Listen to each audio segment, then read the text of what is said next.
నూతిలో కప్ప. ఒక నూతిలో ఒక కప్ప ఉండేది. అది అక్కడే పుట్టింది, అక్కడే పెరిగింది. దానికి వేరే లోకం తెలియదు. మిగిలిన కప్పలతో హాయిగా ఆడుకుంటూ అక్కడే జీవిస్తుంది. ఒకసారి సముద్రం పొంగి గొప్ప ఉప్పెన వచ్చింది.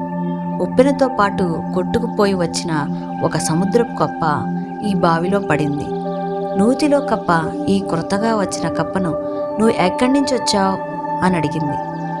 "నేను సముద్రం నుంచి వచ్చాను" అని ఆ క్రొత్త కప్ప సమాధానం చెప్పింది. "సముద్రమా? అదేమిటి? ఆ పేరు కూడా వినలేదే" అని నూతిలో కప్ప ఆశ్చర్యాన్ని ప్రకటించింది. "సముద్రం చాలా పెద్దది, చాలా లోతుగా ఉంటుంది. అసలు సముద్రం ఎంత పెద్దదో చెప్పలేం" అని ఆ సముద్రపు కప్ప బదులు పలికింది. కానీ నూతిలో కప్పకి ఆ మాటలు నమ్మబుద్ధి కాలేదు.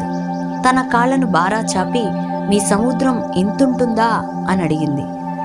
"లేదు లేదు, సముద్రం చాలా పెద్దది" అని సముద్రపు కప్ప చెప్పింది. నూతిలో కప్ప నూతిలో ఒక మూల నుండి ఇంకో మూలకి గంతు వేసి, "మీ సముద్రం ఇంతుంటుందా?" అని మళ్ళీ అడిగింది. అప్పుడు సముద్రపు కప్ప, "ఇదేం పోలిక? వట్టి అవివేకం. సముద్రం చాలా పెద్దది, దాని నూతితో పోల్చడం కుదరదు" అని చెప్పింది.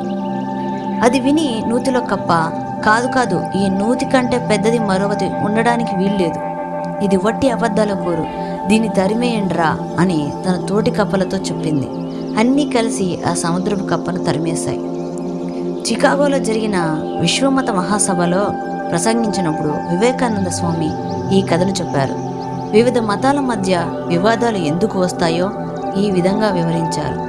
ఆ నూతి కప్ప ఎలాగైతే తన చిన్న నూతిలో కూర్చొని అదే అన్నిటికన్నా గొప్పదని అనుకుందో, అదేవిధంగా సంకుచిత మనస్తత్వాలు గలవారు తమ మతమే అన్నిటికన్నా గొప్పదని తలపోస్తారని, తాము తప్ప వేరెవరు గొప్పవారు కావడానికి వీల్లేదని అనుకుంటారని, ఆ విధంగా ఉండకూడదని ఆయన బోధించారు.